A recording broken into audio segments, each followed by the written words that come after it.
नमस्कार दोस्तों, स्वागत है आप सभी का एक बार फिर से राजू सर के नाम से इस यूट्यूब चैनल के अंदर एमसीक्यू वीडियो की स्टडी के अंदर एक और नया एमसीक्यू हम लेके आए हैं। एसएससी सीआरपीएफ ईएसआईसी एग्जाम के पॉइंट ऑफ व्यू में कुछ इंपॉर्टेंट, कुछ ट्रिकी, कुछ कंसेप्चुअल एमसीक्यू जिनको सॉल्व करने वाले हम विद्यार्थी ले। आप लोगों से गुजारिश, फटाफट से वीडियो को लाइक कर दीजिए, वीडियो को शेयर कर दीजिए, कमेंट बॉक्स में अपना सुझाव डालना ना भूले, है ना।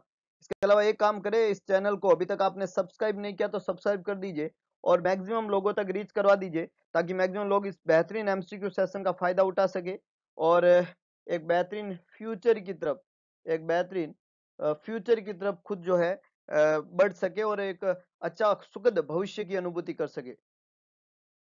तो शुरू करते हैं आज के इस एमसीक्यू सेशन का। सबसे पहला एमसीक्यू आप लोगों के सामने ये रहा। A client with a hiatal hernia has been taking magnesium hydroxide for relief of heartburn.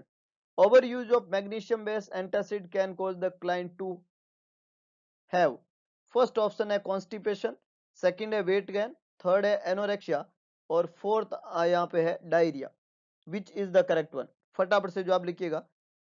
Magnesium sulphate दवाई ली जा रही है और मैग्नीशियम सल्फेट एक एंटासिड है, magnesium hydroxide heart burn relief करने के लिए, जो पायरोसिस होती है, जो रेट्रोस्टर्नल पेन होता है, बर्निंग सेंसेशन होता है, उसके रिलीफ के लिए ये दवाई ली जा रही है। ओवर यूज जब कर लिया जाता है मैग्नीशियम बेस एंटासिड का तो ये क्या कर सकता है क्लाइंट में? Constipation, diarrhoea, weight gain, anorexia. याद रखिएगा, मैंने एक बात आपको पहले ही बताई है कि जब भी कोई दो ऑपोजिट ऑप्शन हो तो जवाब उसी में से, इसका मतलब बी और सी तो खोटे हो गए पहले ही, क्योंकि जवाब कॉन्स्टिपेशन और डायरिया में से है, क्योंकि दोनों एक दूसरे के ओपोज है। तो क्या होना चाहिए? कॉन्स्टिपेशन होता है या diarrhoea. Over use of magnesium जो है हाइड्रोक्साइड और मैग्नीशियम कंटेनिंग एंटासिड है, उसके ओवर यूज की वजह से कॉन्स्टिपेशन नहीं होता है, डायरिया होता है। कॉन्स्टिपेशन नहीं होता है, एक होता है। डी करेक्ट आंसर है ना। D for diarrhoea, D for correct one, है ना। कॉन्स्टिपेशन नहीं होता है। बी और सी का तो कोई सेंस नहीं है। और कॉन्स्टिपेशन जो होता है, जो ऑप्शन ए में लिखा हुआ है, वो इनकरेक्ट है, क्योंकि कॉन्स्टिपेशन ज्यादातर कैल्शियम और एल्यूमिनियम जो वाले जो एंटासिड्स होते हैं, है ना, वो एंटासिड जिसमें क्या होता है, कैल्शियम होता है, या वो एंटासिड जिसमें क्या होता है, एल्यूमिनियम होता है, ये एंटासिड जो है वो क्या करते हैं? कॉन्स्टिपेशन करते हैं। जबकि मैग्नीशियम हाइड्रोक्साइड वाले जो एंटासिड है वो डायरिया करते हैं वहां पे। तो कॉन्स्टिपेशन नहीं होगा, यहाँ पे क्या होगा? Diarrhoea. D is the correct one. A, B और सी तीनों ही खोटे जवाब है। आगे लेके चलता हूँ, नेक्स्ट देखिएगा। Next, when performing a newborn assessment, the nurse measures the circumference of the neonat's head. Newborn का असेसमेंट आप परफॉर्म कर रहे हैं और सरकमफ्रेंस मेजर किया जा रहा है हेड का। हेड का सरकमफ्रेंस मेजर किया जा रहा है। न्यूबॉर्न का असेसमेंट कर रहे हैं, हेड का सरकमफ्रेंस मेजर किया जा रहा है और चेस्ट का भी सरकमफ्रेंस मेजर किया जा रहा है। तो क्वेश्चन पूछ रहा है कि कौन सी असेसमेंट फाइंडिंग आप एक्सपेक्ट करते हैं in the normal newborn. Expect word बहुत इंपॉर्टेंट है। एक्सेप्ट और एक्सपेक्ट में फर्क होता है, ये ध्यान रखिएगा। एक्सपेक्ट मतलब आप ये आशा लगा के बैठे, है ना। Noble Nursing Institute an unexpected gift to success. Unexpected मतलब आपने एक्सपेक्ट ही नहीं किया था, है ना, वैसा गिफ्ट है सक्सेस के लिए। समझ रहे हो बात को? तो ये टैगलाइन बहुत इंपॉर्टेंट है लाइफ में। An unexpected gift to success. Expected का मतलब आपने एक्सपेक्ट किया कि ऐसा होता है। तो इसका मतलब सत्य बात क्या है हेड और चेस्ट सर्कमफ्रेंस के बारे में? फर्स्ट ऑप्शन है head and chest circumference are the same. खोटा जवाब है। जन्म के समय हेड सर्कमफ्रेंस जो है वो ज्यादा होता है चेस्ट सर्कमफ्रेंस से। दूसरा है the head is 2 centimetre larger than chest. ठीक बात है। तीसरा head is 3 centimetre smaller. Small कभी भी नहीं होता है। और लास्ट है हेड इज 4 सेंटीमीटर लार्जर। तो ये बहुत ज्यादा है। जो हेड सर्कमफ्रेंस है वो चेस्ट से ज्यादा होता है जन्म के समय। और कितना ज्यादा होता है? 2 से 3 सेंटीमीटर ज्यादा होता है। तो 4 नहीं होता, इसलिए डी खोटा है। कितना होता है? 2 से 3 सेंटीमीटर। इसका मतलब करेक्ट आंसर क्या बनेगा? बी। हेड सर्कमफ्रेंस जो है वो चेस्ट से ज्यादा होगा। और ज्यादा कितना होगा? 2 से 3 सेंटीमीटर। तो बी यहाँ पे करेक्ट आंसर है। ए, सी और डी तीनों ही खोटे जवाब है। आप एक न्यूबॉर्न बेबी में असेसमेंट कर रहे हो, हेड का असेसमेंट कर रहे हो, हेड का सरकमफ्रेंस मेजर कर रहे हो, और क्वेश्चन ने पूछा है कि क्या एक्सपेक्ट करते हैं आपकी हेड का सरकमफ्रेंस कितना होगा। तो आपका जवाब क्या होना चाहिए? 2 से 3 सेंटीमीटर ज्यादा होता है हेड का सरकमफ्रेंस चेस्ट से। बहुत ही बढ़िया, बहुत ही शानदार। आगे लेके चलता हूँ, नेक्स्ट देखिएगा। नेक्स्ट देखिएगा, a client with history of clot is receiving Lovenox, enoxaparin receive कर रहा है। क्लॉट की हिस्ट्री है, मरीज को क्लॉट की हिस्ट्री है, एनोक्सापेरिन मरीज को दिया जा रहा है। Which drug is given to counter react the effect of enoxaparin. अब एनोक्सापेरिन दवाई क्या है? लो मोलिकुलर वेट हिपेरिन है। और हिपेरिन दवाई जो है उसको काउंटर रिएक्ट करने वाली ड्रग कौन सी है? काउंटर रिएक्ट बोल दो या एंटीडोट बोल दो, मतलब आपको बेसिकली हिपेरिन का एंटीडोट बताना है। हिपेरिन का antidote calcium gluconate, AquaMephyton, Methergine, protamine sulphate. बहुत ही फेमस सवाल एग्जाम का, और आप लोग तो बहुत अच्छे से इसका जवाब दे सकते हैं। जो low molecular weight heparin, very good, आपने कमेंट बॉक्स को राफेल बना दिया। बहुत ही बढ़िया, बहुत ही शानदार, छा गए भाई, बहुत अच्छे, वेरी गुड। एंटीडोट के बारे में आपका ये नॉलेज आपको एक सुखद भविष्य की तरफ ले जाएगा। एनोक्सापेरिन लो मोलिकुलर वेट हिपेरिन का एंटीडोट प्रोटामिन सल्फेट को माना जाता है। इसका एंटीडोट कौन है? प्रोटामिन सल्फेट, डी बिल्कुल करेक्ट आंसर है। एनोक्सापेरिन लो मोलिकुलर वेट हिपेरिन का एंटीडोट प्रोटामिन सल्फेट को माना जाता है। कैल्शियम ग्लूकोनेट जो है वो एंटीडोट है MgSO4 पर। मैग्नीशियम सल्फेट का एंटीडोट काउंटर एक्ट करने वाली ड्रग होती है कैल्शियम ग्लूकोनेट, है कि नहीं है? इसके अलावा एक्वामेफाइटोन जो है वो काउंटर रिएक्ट इफेक्ट करता है वारफ्रीन का। ये विटामिन के का नाम है, इसको विटामिन के भी बोलते हैं। और विटामिन के किसका काउंटर रिएक्ट है? वारफ्रीन का। वारफ्रीन वो एंटीकोगुलेंट है जो ओरल फॉर्म में अवेलेबल होता है। जैसे हिपेरिन है वो सिर्फ इंजेक्टेबल फॉर्म में होता है, वारफ्रीन जो होता है वो ओरल फॉर्म के अंदर अवेलेबल होने वाला एंटी एंटीकोएगुलेंट्स होता है। तो वारफ्रीन का काउंटर एक्ट और जो है वारफ्रीन का एंटीडोट है विटामिन के। और सी जो है मिथर्जिन, ये दिया जाता है यूट्राइन कॉन्ट्रैक्शन जो है उसके लिए, ताकि डिलीवरी हो जाए आराम से। तो मिथर्जिन जो है वो डिलीवरी के बाद में यूट्राइन कॉन्ट्रैक्शन को इंक्रीज कराने के लिए दिया जाता है ना, ताकि ब्लीडिंग जो है वहां पे रुक जाए, सॉरी। तो मिथर्जिन जो है उसको ब्लीडिंग रोकने के पर्पज से, पोस्टपार्टम हेमरेज को प्रिवेंट करने के पर्पज से दिया जाता है प्रेग्नेंट लेडी को। तो यहाँ पे करेक्ट आंसर है डी, प्रोटामिन सल्फेट। फार्मेकोलॉजी का एमसीक्यू है, सारी चीजें फार्मेकोलॉजी से संबंधित है, ड्रग इंपॉर्टेंट है। पढ़ेंगे डिटेल लेक्चर फार्मेकोलॉजी के बारे में, ड्रग्स के बारे में, कंप्लीट लेक्चर, हर एक ड्रग को डिटेल से पढ़ने वाले। आगे लेके चलता हूं, नेक्स्ट देखिएगा। नेक्स्ट देखिएगा, when the nurse is formulating a plan for care of a client with a cognitive disorder, मरीज को कॉग्निटिव डिसऑर्डर है, थॉट का डिसऑर्डर है, सोचने की क्षमता से संबंधित डिसऑर्डर है, इसको कॉग्निटिव डिसऑर्डर कहते हैं। तो मरीज को कॉग्निटिव डिसऑर्डर है और क्वेश्चन ने पूछा है कौन सी एक्टिविटी मोस्ट अप्रोप्रिएट रहेगी क्लाइंट के लिए confusion and short attention span की प्रॉब्लम के लिए, है ना। Which activity is most appropriate for a client with confusion and short attention span? फटाफट से जवाब लिखिएगा। फर्स्ट है taking part in a reality orientation group, second है participating in unit community goal setting, third है going on a field trip with a group of clients, fourth है meeting with A assertiveness training group. फटाफट से जवाब लिखिएगा। कौन सी activity most appropriate है? Confusion and short attention span हो रहा है मरीज को, कॉग्निटिव डिसऑर्डर है, अटेंशन और शॉर्ट स्पान हो रहा है। क्या एक्टिविटी आप काम में लेंगे? मोस्ट अप्रोप्रिएट एक्टिविटी कौन सी रहेगी? बहुत बढ़िया, बहुत बढ़िया, वेरी गुड। कुछ लोगों ने जवाब देने की कोशिश की है, देखिएगा।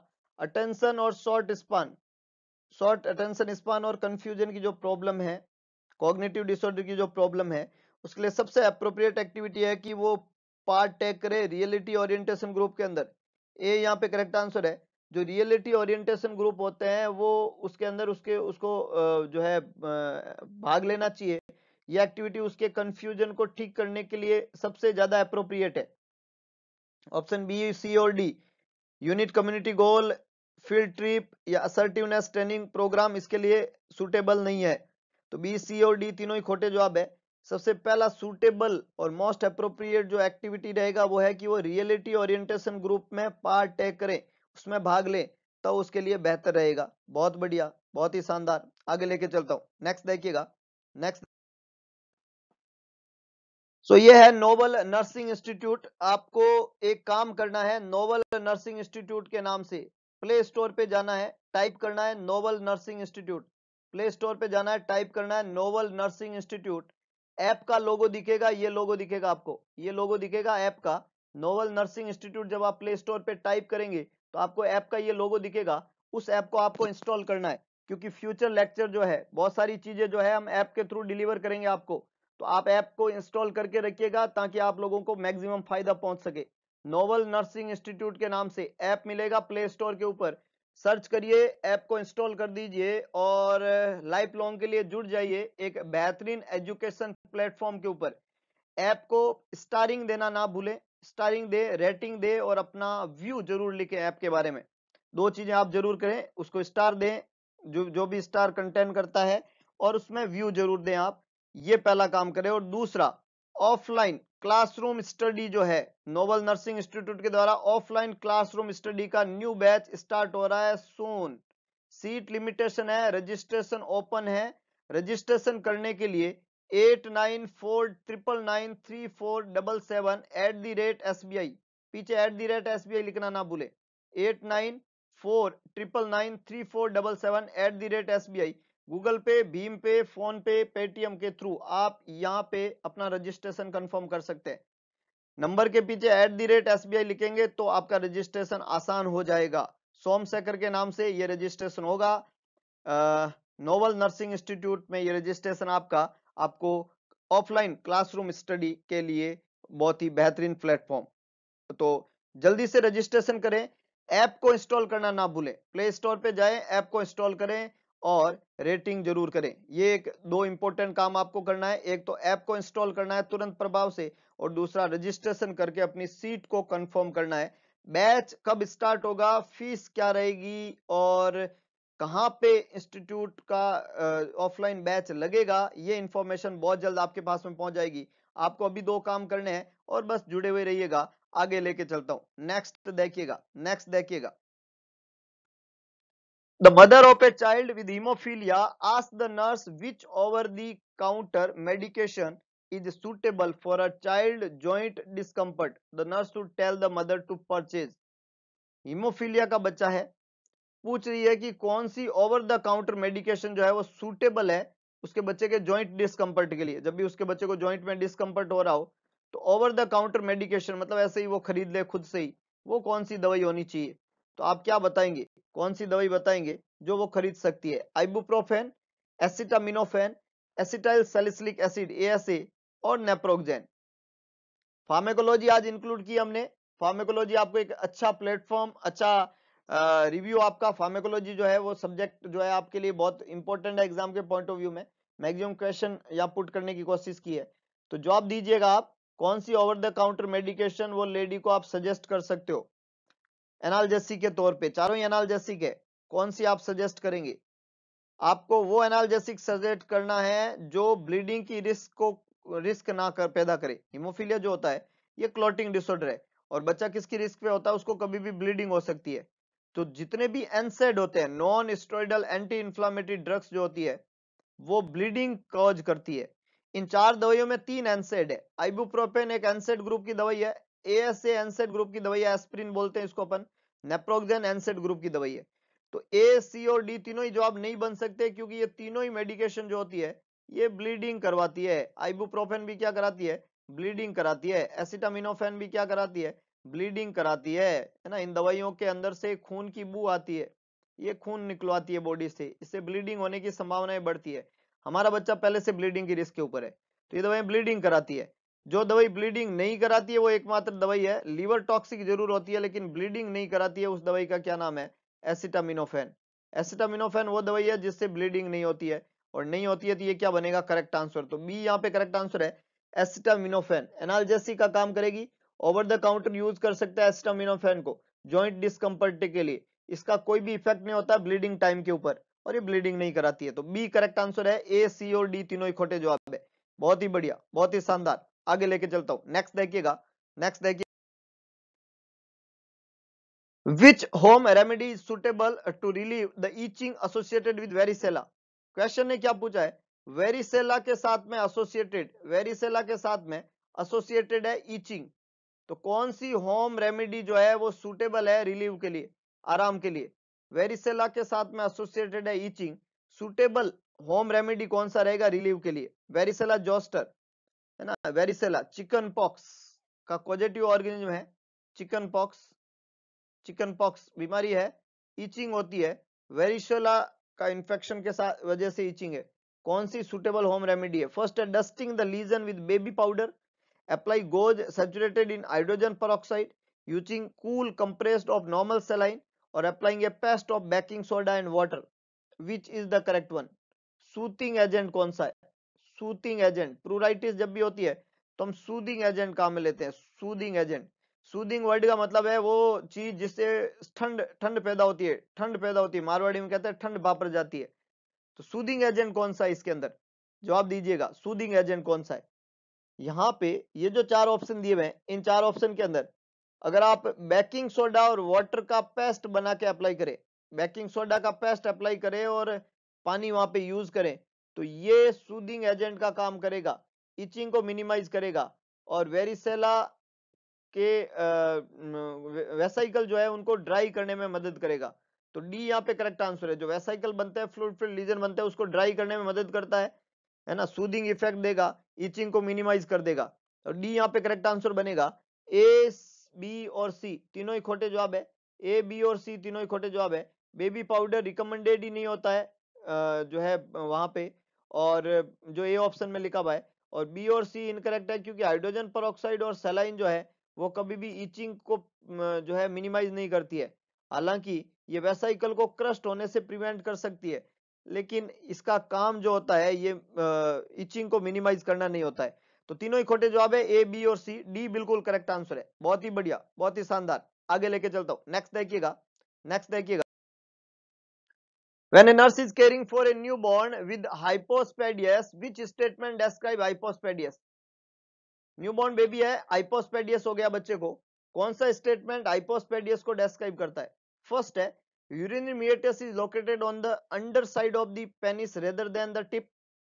The ureter allow a reflux to urine into the kidney. The urinary meatus is located on the top side of the penis rather than the tip.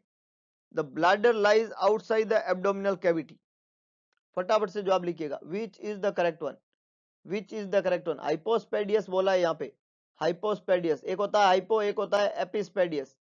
एक होता है हाइपोस्पेडियस, एक होता है एपिस्पेडियस। दो चीजें है ना, दोनों को हम डिफाइन करेंगे यहाँ पे। एक हाइपोस्पेडियस होता है और दूसरा क्या होता है? एपिस्पेडियस होता है, एपिस्पेडियस, पेडियस। अब देखिएगा, नॉर्मली जो पेनाइल ओपनिंग होती है वो सेंटर के अंदर होती है, टिप के ऊपर होती है।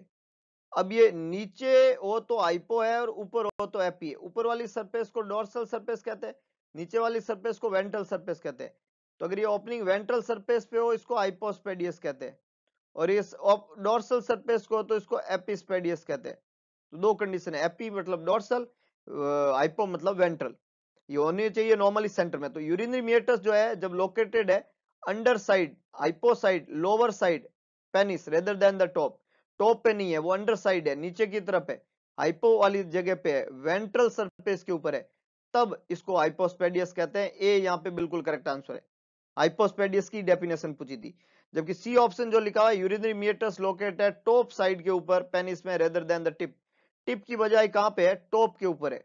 टॉप पे जब होता है तो इसको एपिस्पेडियस कहते हैं, डोर्सल सरफेस पे जब होता है उसको एपिस्पेडियस कहते हैं। तो जब ये वेंट्रल सरफेस पे है, लोअर सरफेस पे है, हाइपो सरफेस पे है, इसको हाइपोस्पेडियस कहते हैं, और अपर और टॉप सरफेस पे इसको एपिस्पेडियस कहते हैं। बी ऑप्शन में जो लिखा हुआ है reflux urine into the kidney, इसको यूरिनरी रिफ्लक्स के नाम से जानते हैं, है ना। और डी ऑप्शन में लिखा हुआ है आउटसाइड द एब्डोमिनल कैविटी, इसको एक्सट्रोपी ऑफ ब्लैडर के नाम से जानते हैं, exstrophy of bladder outside the abdominal cavity. तो यहाँ पे बी, सी और डी तीनों ही खोटे जवाब है। ए बिल्कुल करेक्ट आंसर है। हाइपोस्पेडियस की डेफिनेशन ए ऑप्शन के अंदर लिखी हुई है। बहुत बढ़िया, बहुत ही शानदार। आगे लेके चलता हूं, नेक्स्ट देखिएगा, नेक्स्ट देखिएगा। The recommended time for daily administration of cimetidine, cimetidine दवाई को डेली एडमिनिस्ट्रेशन करने का रिकमेंडेड टाइम पीरियड क्या होता है? सिमेटिडिन S2 रिसेप्टर ब्लॉकर है, सिमेटिडिन दवाई S2 रिसेप्टर ब्लॉकर है, S2 रिसेप्टर ब्लॉकर है cimetidine, nizatidine, famotidine, ranitidine. S2 receptor blocker HCl के सिक्रेशन को कम करती है, मिनिमाइज करती है, डिक्रीज करती है। HCl के सिक्रेशन को कम करती है, मिनिमाइज करती है, डिक्रीज करती है। इनको लेने का सबसे अच्छा टाइम पूछा हुआ है before breakfast, mid afternoon, after dinner, at bed time. Before breakfast, mid afternoon, after dinner, at bed time कब लेनी इंपॉर्टेंट रहती है? सिमेट्रिडिन दवाई। फटाफट से जवाब लिखिएगा, फटाफट से जवाब लिखिएगा। Cimetidine should be given, should be given. जब मरीज फूड का इंटेक नहीं करता है उस समय एचसीएल प्रॉब्लम करता है, और ये है रात को नाइट के अंदर, तो यहाँ पे हम इसको देते हैं एट बेड टाइम। डी यहाँ पे बिल्कुल करेक्ट आंसर है। एक खोटा है, कई लोगों ने ये जवाब दिया, ये खोटा है। बिफोर ब्रेकफास्ट नहीं, आफ्टर डिनर भी नहीं, मिड आफ्टरनून भी नहीं। ए, बी और सी तीनों ही खोटे जवाब है। जिन्होंने भी लिखा 10-10 बार डी लिखिएगा, 10-10 बार डी लिखिएगा, फटाफट से लिखिएगा, राफेल बना दीजिएगा कमेंट बॉक्स को। बहुत बढ़िया, बहुत ही अच्छे, क्या बात है, क्या बात है। जिन जिन लोग जो लोग लिख रहे हैं ना, ये जो मेहनत कर रहे हैं ना, ये फलेगी, ये बेहतरीन भविष्य की तरफ ले जाएगी। हताश नहीं होइएगा। मैं कहता हूं कि मिलता धीरे है, लेकिन जब मिलता है तो बहुत जबरदस्त मिलता है। लाइफ के अंदर कोई भी चीज जो स्लोली होती है, जिसमें टाइम लगता है, वो जबरदस्त होता है ना। ये विश्वास रखते हुए आगे बढ़िएगा। अपने आप को, अपने माता पिता को, अपने परम पिता परमेश्वर को साक्षी मानते हुए, अपने पे विश्वास, अपने माता पिता विश्वास और अपने परम पिता परमेश्वर पे विश्वास करते हुए अपने जिंदगी को बेहतरीन भविष्य की तरफ ले जाएगा। Thank you all. इस तरीके का ओबीडियंट होना और इतनी बार डी ऑप्शन को लिखना आपको सक्सेस रेट को बढ़ाने में मदद करेगा। आगे लेके चलता हूं, नेक्स्ट देखिएगा। अब नेक्स्ट देखिएगा, which statement best describe the difference between the pain of angina and the pain of MI. बहुत इंपॉर्टेंट है। किसी मरीज को चेस्ट पेन हुआ, वो पेन ऑफ एंजाइना है या पेन ऑफ एमआई है? कौन सी इंफॉर्मेशन स्टेटमेंट उसके अंदर डिफरेंस बताएगा आपको? आपको समझना पड़ेगा कि ये जो दर्द हो रहा है, ये एंजाइना का है या एमआई का है। ऑप्शन है pain associated with angina is relieve by rest. Angina का पेन रेस्ट से ठीक हो जाता है। Pain associated with MI is always more severe. MI का पेन ज्यादा सीवियर होता है। Pain associated with angina is confirmed to the chest area. ये चेस्ट एरिया में ही कंफर्म्ड होता है। Pain associated with MI is referred to the left arm. MI का पेन लेफ्ट आर्म में रेफर करेगा। चार ऑप्शन लिखे हुए हैं। कौन सी लाइन एंजाइना और एमआई के पेन को डिफरेंशिएट करने में मदद करेगी? एंजाइना और एमआई के पेन को डिफरेंशिएट करने में मदद करेगी। फटाफट से जवाब लिखिएगा। पेन चेस्ट में ही होता है, पेन चेस्ट में ही होता है ना। सीवियर पेन होते हैं। पेन जो है वो रेडिएट करता है, लेफ्ट आर्म के अंदर रेडिएट भी करता है। ये सब चीजें होती है, पर एक मेजर डिफरेंस है। बहुत बढ़िया, कुछ लोगों ने जवाब देने की कोशिश की है। एक मेजर डिफरेंस है कि जो एंजाइना का पेन होता है वो रेस्ट करने से ठीक हो जाता है, जबकि एमआई का पेन रेस्ट करने से भी ठीक नहीं होगा। एंजाइना का पेन जो है वो रेस्ट करने से रिलीव हो जाता है, तो ये एंजाइना है। अगर आपने पेन हुआ, चेस्ट एरिया में हुआ और आपने रेस्ट किया, रिलीव हो गया, ये एंजाइना का पेन था, ये एमआई नहीं था। लेकिन बी, सी और डी तीनों जो है, इनका संबंध इनको डिफरेंशिएट करने से नहीं है। सी इनकरेक्ट है, क्योंकि पेन जो एसोसिएट रहता है एंजाइना का, वो रेफर होता है जो के अंदर, लेफ्ट आर्म के अंदर और बैक के अंदर। डी इनकरेक्ट इसलिए है क्योंकि पेन जो मायोकार्डियल इंफार्क्शन का होता है, उसका रेफर एरिया जो है अदर देन लेफ्ट आर्म होता है, मतलब बाकी सब जगह होता है। तो ये अलग अलग स्टेटमेंट है। ये बाकी तीनों खोटे जवाब है, बी, सी और डी। ए बिल्कुल करेक्ट आंसर है कि एंजाइना का पेन रेस्ट से ठीक हो जाएगा। आगे लेके चलता हूं, नेक्स्ट देखिएगा, नेक्स्ट देखिएगा। तो ये एक बार फिर से प्ले स्टोर पे जाइए, नोवल नर्सिंग इंस्टीट्यूट इस नाम से को टाइप करिए। प्ले स्टोर पे जाइए, नोवल नर्सिंग इंस्टीट्यूट टाइप करिए, आपको इस लोगो का ऐप मिलेगा, सर्च करिएगा, ये ऐप मिलेगा। 5 स्टार रेटिंग, इस ऐप को आप भी इंस्टॉल करिए, 5 स्टार रेटिंग ही बनाए रखें और रिव्यू देना ना भूले ऐप के बारे में। तीन चीजें करिएगा, पहले टाइप करिएगा, सर्च करिएगा, ये लोगो मिलेगा, ऐप को इंस्टॉल करिएगा और इस 5 स्टार रेटिंग वाले ऐप को आप भी 5 स्टार दें और अपना रिव्यू रेटिंग उसका करें। Novel nursing institute offline classroom study, systemic study जल्दी शुरू हो रही है। रजिस्ट्रेशन लिमिटेड सीट अवेलेबल है, सुन रजिस्ट्रेशन करें। रजिस्ट्रेशन के लिए यूपीआई आईडी, पेटीएम, फोन पे, गूगल पे, भीम यूपीआई पे 8949993477 8949993477 ये टाइप करें और उस पर अपना पेमेंट करके रजिस्ट्रेशन कंफर्म करें। 1000 रजिस्ट्रेशन फीस है वहां पे। एमडी सर के द्वारा संचालित ये इंस्टीट्यूट, जिसके बारे में और अदर मोर इंफॉर्मेशन के लिए दो यहाँ पे हेल्पलाइन नंबर है 7272 029 029 और 8949993477। रिपीट करता हूं मैं 7272 029 029 8949993477। इन हेल्पलाइन नंबर पे किसी भी तरह की इंक्वायरी आपको है तो उसको क्लियर करिएगा और जल्दी से रजिस्ट्रेशन और ऐप को इंस्टॉल जरूर करिएगा।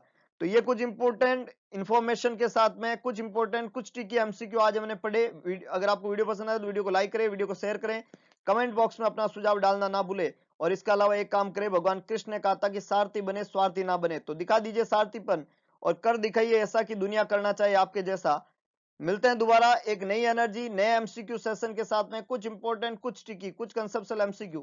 तब तक के लिए जय हिंद, जय भारत, जय महाकाल।